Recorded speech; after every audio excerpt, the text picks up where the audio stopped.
fait 25 ans que je suis en train de travailler sur cette forêt. Bon, je la protège avec ce que je peux faire, surtout avec l'appui de l'environnement. Mais je pense qu'avec l'appui de l'UICN, les gens ont compris. Ils ne viennent plus couper le bois. L'UICN ici m'a permis de placer des ruches au niveau de cette forêt de 5 hectares.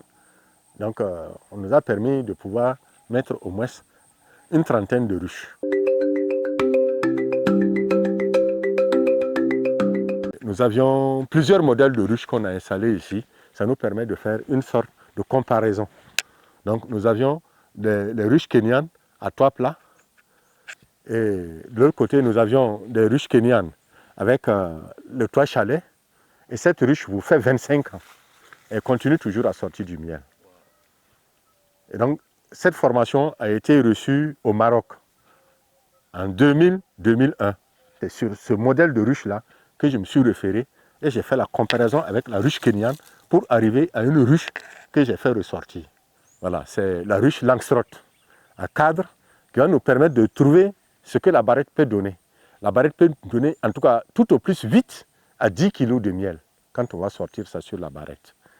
Et je pense que c'est l'exploit que le projet UICN m'a amené à réaliser. Et je suis fier de moi quand on vient pour quand même voir que non, on a gardé toute une forêt de 5 hectares où j'ai divisé en deux, la régénération naturelle assistée, parce que j'ai cultivé pendant plusieurs années. J'ai vu que non, il fallait laisser les abeilles profiter de ces herbes-là.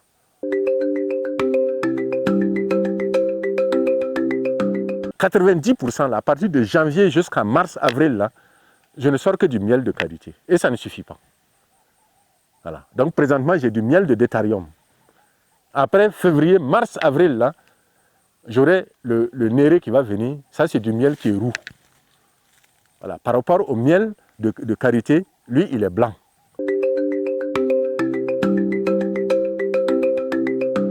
J'ai eu des tenues, j'ai pu avoir des bottes.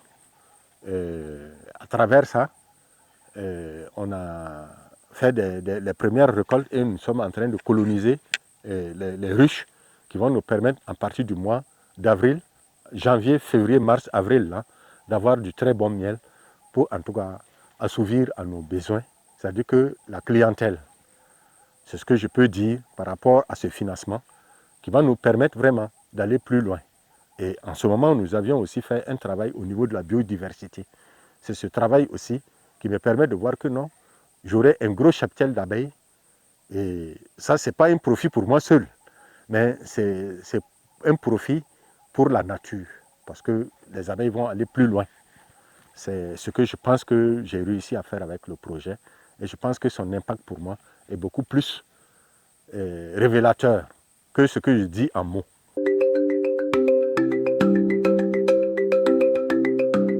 Parce que concrètement, nous voyons que les ruches sont là. Nous voyons que nous avions installé des bassins. Nous sommes prévoyants. Il faut maintenant qu'on sécurise. C'est-à-dire que quand à l'ampleur où nous partons avec le cheptel d'abeilles, c'est bien vrai, c'est bien profitable pour la zone. Ça sera aussi un impact que l'UICN nous a amené à faire. Et je pense que ce projet, sur tous les plans, surtout le plan développement humain durable, ça va amener des gens à venir pour apprendre à faire de l'apiculture avec moi. Toute mon ambition, c'est de pouvoir me donner de l'eau pour créer cette école de la nature. Une école de la nature va permettre aux étudiants de venir pour pouvoir travailler avec moi. Mon souci, c'est de montrer ce rôle primordial de l'abeille, qui est au chevet de tout. Tant qu'il n'y a pas de pollinisation, le monde là va s'effondrer.